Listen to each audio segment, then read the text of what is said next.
Timothy 2:4 ఈ మాట అన్నాడు, మంచి పోరాటం పోరాడి తిని నా పరుగు కడముట్టించి తిని నా విశ్వాసం కాపాడుకుంటుంది, ఇక మీదట నా కొరకు జీవ కిరీటం ఉంచబడి ఉన్నది, నీతి కిరీటం ఉంచబడి ఉన్నది అన్నారు. జీవ కిరీటం కూడా దక్కిద్ది ఆయనకి, నీతి కిరీటం దక్కిద్ది. ఏవేవి దేవుడు సిద్ధపరిచాడు అవన్నీ స్వతంత్రించుకుంటాడు పౌలు గారు. ఎందుకంటే అంతము వరకు తన విశ్వాస్యతను నమ్మకత్వాన్ని వదిలిపెట్టని ధీరుడు, యోధుడు పౌలు. దేవునికి మహిమ. ప్రియులారా, మనందరం కూడా ఈ లోక యాత్రలో ఉన్నాం. రకరకాల శోధనల చేత కొట్టబడతాం. అవన్నీ కూడా కావాలని మనకు అనుమతించబడ్డాయి. రాజు గాని కొడుకుని అప్పచెప్పి కూతురుని అప్పచెప్పి మౌనంగా ఆడ కూర్చున్నట్టు ఆ పెద్ద ఆయన కూడా ఈ భూమి మీద మనల్ని అప్పచెప్పి కూర్చున్నాడు. మరీ డేంజర్లో పడ్డప్పుడు మాత్రం ఎంటర్ అవుతాడు. ఎంటర్ అయి కొంచెం తప్పిస్తాడు. తప్పించి కొంచెం ఫ్రీ అయ్యామన్నప్పుడు మళ్ళీ ఈ అనుభవాలు అందరికీ ఉన్నాయి ఆల్రెడీ. దేవునికి స్తోత్రం. ఆ విధంగా మనకి రకరకాల పరిస్థితులన్నిటి ద్వారా రకరకాల అనుభవాలు నేర్పి ఆ శిక్షణ పూర్తయినప్పుడు మనం నేర్చుకోవాల్సిందంత గ్రహింపులోకి వచ్చినప్పుడు ఇంకొచ్చే బిడ్డ అంటాడు. అప్పుడు మన పుట్టింటికి మనం వెళ్తాం. ఏది మన పుట్టిల్లు? అది పురుషోత్తం గారు చెప్పాడు. మోక్ష నగరు మా పుట్టిల్లు. ఏమండి, నీ ఫ్రెండ్స్ ఎవరు అంటే, నా ఫ్రెండ్స్ దూతలండి, దేవదూతలే. వాళ్ళకి రెక్కలు ఉంటాయి, వాళ్ళ ఆకారాలు మనకంటే కూడా బాగుంటాయి. రేపు మహిమలోకి వెళ్ళిన తర్వాత వాళ్ళు ఫ్రెండ్స్, భూమి మీద కూడా వాళ్ళే ఫ్రెండ్స్. దేవుడు స్నేహితుడు, దేవదూతలు స్నేహితులు. మనతోనే ఉంటారు, మనకు కనపడరు. కాకపోతే ఎవరితో ఉంటారు? మనతోనే ఉంటారు, మనకు కనపడరు. ఇక్కడ ఉన్నప్పుడు దేవదూతలు మనతోనే ఉన్నారు. వాక్యమే చెప్పింది. ఎందుకంటే మనకి సెక్యూరిటీ. రాజుగారు కుమారుణ్ణి కుమార్తెను కాయటానికి సెక్యూరిటీ గమనిస్తూనే ఉంటారు. కానీ వాళ్ళ వ్యక్తిగత చర్యల్లో మాత్రం వీళ్ళు ఎంటర్ అవరు. వాళ్ళు అనుభవించేటువంటి శోధనలు, పరీక్షలు, పరిస్థితుల్లోకి మాత్రం వీళ్ళు ఎంటర్ అవరు. దేవుడు అనుమతి ఉంటేనే ఎంటర్ అవుతారు. దేవా, నీ కుమారుడు బాగా శ్రమ పడుతున్నాడు ప్రభువా, అప్పుల పాలై అల్లాడుతున్నాడయ్యా, బయటపడలేక కూర్చొని రోదిస్తున్నాడు దేవా అని దూతలు అన్నారనుకో, మీరు సైలెంట్గా అబ్జర్వ్ చేయండి అంతే. మీరు తొందరపడి ఏం చేయొద్దు అంటాడు. పాపం నీ బిడ్డగా ఏడుస్తున్నాడు కదా తండ్రి అంటే, నాకు తెలుసు, మీరు సైలెంట్గా ఉండండి అంటాడు. వానికి అంతకుముందు ఆ మనసు లేదు, ఆ కఠినత్వం ఇరిగిపోయింది. ఇప్పుడు వాడు దీనుడు, ఇప్పుడు ఏడుస్తున్నాడు, ఇంకొంచెం రావాలి ఆగండి అంటాడు. ఒకప్పుడు ఓర్పు లేదు, ఇప్పుడు ఓర్పు వచ్చింది బిడ్డకి, చాలా వరకు నయం, బిడ్డ లైన్ అయ్యాడు, ఇంకొద్దిగా ఆగండి అంటాడు. ఫలానా వాడి కుటుంబం ఇలా విచ్ఛిన్నమైపోయి ఇలా బాధపడుతున్నాడు తండ్రి అంటే, ఇంకొంచెం ఆగండి, కొంచెం సరి చేయబడాల్సినవి ఉన్నాయి, ఆగండి, అది కూడా సరి అయిన తర్వాత అది సెట్ చేస్తాను, నేను చేస్తాగా, నేను చెబుతా మీరు ఏం చేయాలో, ఆగండి. వాని ప్రాణమునకు ఏ హాని కలగకుండా చూసుకోండి, అంతవరకే మీ పని. అని పర్సనల్స్లోకి మీరు ఇన్వాల్వ్ అవ్వద్దు. అది నేను వ్యక్తిగతంగా ట్రైనింగ్ చేసుకుంటున్నాను, వదిలేసేయండి. ఇప్పుడు మనకి గురువు ఎవరు అనుకున్నా? పరిశుద్ధాత్ముడు. ఆయన ఉన్నాడు, దూతలు ఉన్నారు. యేసయ్య తండ్రి కుడిపార్శ్వన ఆసీనుడై ఉన్నాడు, తండ్రి పరలోకమందు ఉన్నాడు. తండ్రి పెద్దన్న అక్కడ ఉన్నారు.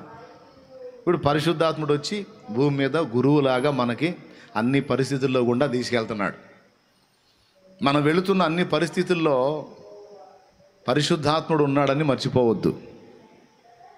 మనము ఆయన మనం ఒకరితో ఒకరం పెన వేసుకున్నట్టు ముద్రించబడ్డామని ఎఫెసీ పత్రిక 4లో సాక్ష్యం ఇచ్చింది. 4:30 నా జ్ఞాపకం సరైతే, నీ నోట దుర్భాష ఏదైనాను రానియకుడి, దేవుని పరిశుద్ధాత్మను దుఃఖపరచకుడి, విమోచన దినం వరకు ఆయన యందు మీరు ముద్రించబడి ఉన్నారు. ఆయనతో మనం సీల్ చేయబడి ఉన్నాం. అది పాయింట్. మీరు ఎప్పుడైనా గుర్తుపెట్టుకోండి, మీరు అనుభవిస్తున్న సకల సమస్యలు, శ్రమలు, వేదనలో కూడా మీరు వెళ్తున్నప్పుడు మీరు సింగిల్ పర్సన్ అనిపిస్తుంది మీకు, కానీ కాదు. మీతో హోలీ స్పిరిట్ ఉన్నాడు, పరిశుద్ధాత్మ దేవుడు మీతో ఉన్నాడు. నువ్వు తట్టుకోగలిగినంత వరకు నీకు రానిస్తున్నాడు, నువ్వు తట్టుకోలేనప్పుడు నిన్ను ఎత్తుకుంటున్నాడు ఆయనే. అర్థమైందా? నువ్వు తట్టుకోగలిగినంత వరకు నీకు అవి రానిస్తున్నాడు, నువ్వు తట్టుకోలేనప్పుడు నేను ఎత్తుకుంటున్నాడు, ఆదుకుంటున్నాడు, ఆదరణకర్త నిన్ను ఆదరిస్తున్నాడు. అది జరుగుతుంది ఇప్పుడు భూమి మీద. మనకి ఎప్పుడు ఒంటరినని ఫీల్ అవ్వద్దు, ఒంటరినని అనుకోవద్దు. లోకస్తులు అనుకుంటారు వాళ్ళు దేవుణ్ణి ఎరగరు కాబట్టి వాళ్ళు ఒంటరి బ్రతుకులే. క్రీస్తు యేసునందున్న నువ్వు ఒంటరివి కావు. కొంతమంది అయితే చచ్చిపోవాలనుకుంటారు, నేను ఒంటరిని, నాకు అసలు ఏ దిక్కు దేశ లేదు, ఉన్నవాళ్ళు ఎవరు నన్ను పట్టించుకోవట్లేదు, నాలాంటి వాడు ఒకటి బతకడం అవసరమా, నాలాంటిది బతకడం అవసరమా అని కొన్నిసార్లు కొంతమంది చావును కూర్చున్న ఆలోచన చేస్తారు. దేవుణ్ణి ఎరగని వాళ్ళకైతే ఈ మాట అందకపోవచ్చేమో, దేవుణ్ణి ఎరిగిన నీకు ఈ మాట అందుతుంది కనుక అలాంటి ఆలోచన నీవెన్నడూ చెయ్యరాదు. మీ నాన్న అక్కడ ఉన్నాడు, పెద్దన్న ఆయన పక్కనే ఉన్నాడు, పరిశుద్ధాత్మ ఆయన దూతలు నీతోనే ఉన్నారు, నీతోనే ఉన్నారు. నువ్వు ఒంటరివి అనే డైలాగ్ ఎప్పుడు మాట్లాడద్దు.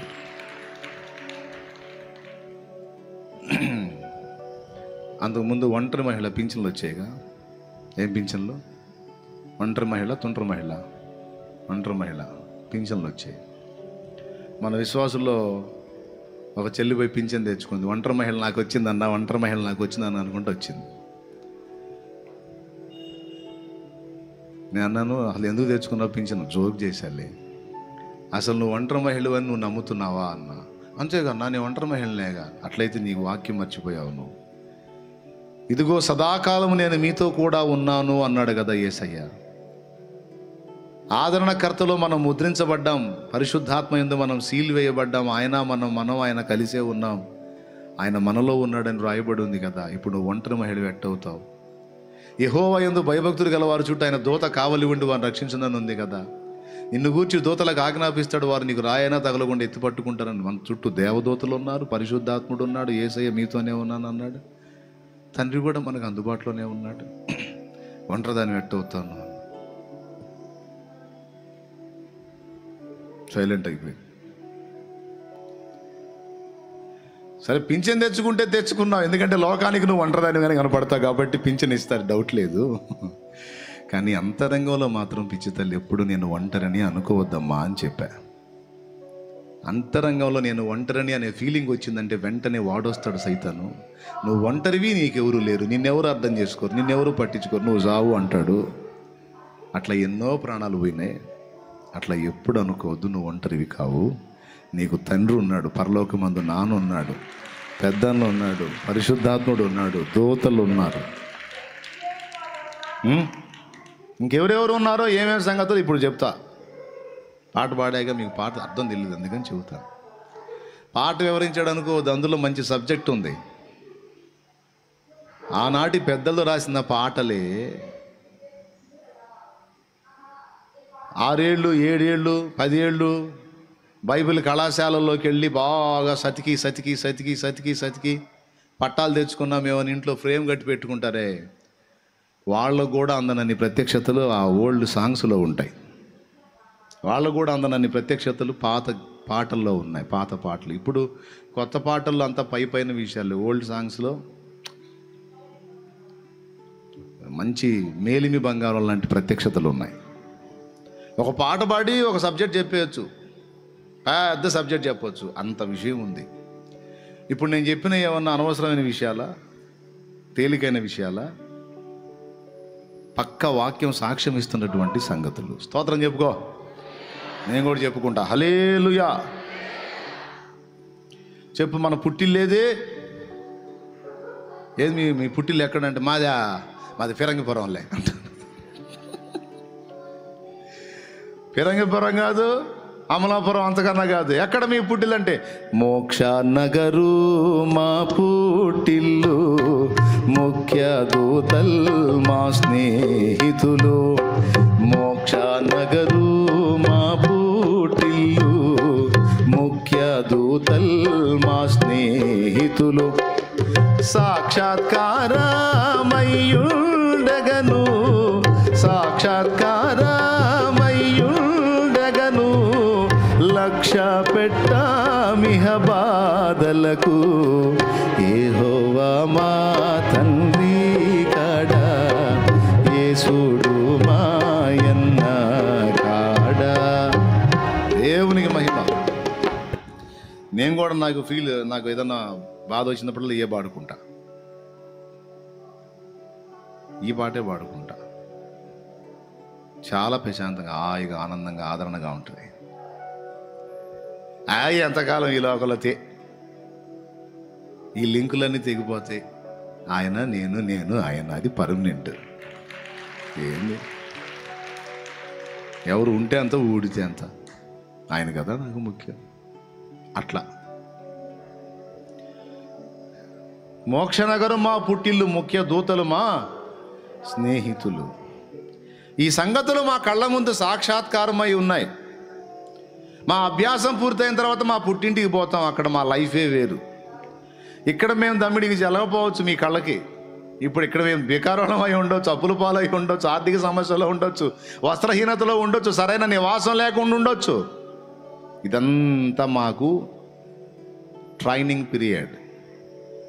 ఇది కంప్లీట్ అయిందంటే మా ఓన్ జాగాలోకి మేము వెళ్ళిపోతాం. నా తండ్రి ఇంట అనేక నివాసాలు గలవు, లేని ఎడల నేను మీతో చెప్పుదునని మా ప్రభువు చెప్పాడు. నేను మీకు స్థలము సిద్ధపరచ వెళ్ళుచున్నాను అన్నాడు. దేవునికి స్తోత్రం. నాకు ఒక డౌట్ అండి, ఇక్కడ ప్రత్యక్షత ఉందండి చెబుతా. నా తండ్రి ఇంట అనేక నివాసాలు గలవన్నప్పుడు మీకు నివాసము సిద్ధపరచ వెళ్ళుచున్నాను అనాలి, కానీ మీకు స్థలము సిద్ధపరచ వెళ్ళుచున్నాను అన్నాడు. ఇప్పుడు పరలోకంలో స్థలమా, ఇల్లా? గవర్నమెంట్ వాళ్ళు అంతకుముందు కాలంలో స్థలాలు ఇచ్చారు. ఇప్పుడు యేసయ్య పోయినోడు మనకేం రెడీ చేయాలా? స్థలం రెడీ చేయాలా, ఇల్లు రెడీ చేయాలా? వార్త 14వ అధ్యాయంలో స్థలము సిద్ధపరచ వెళ్ళుచున్నాను అన్నాడా, ఇల్లు సిద్ధపరచ వెళ్ళుచున్నాను అన్నాడా? నా తండ్రి ఇంట అనేక నివాసములు కలవు. యోహాను సువార్త 14వ అధ్యాయం 2వ వచనం.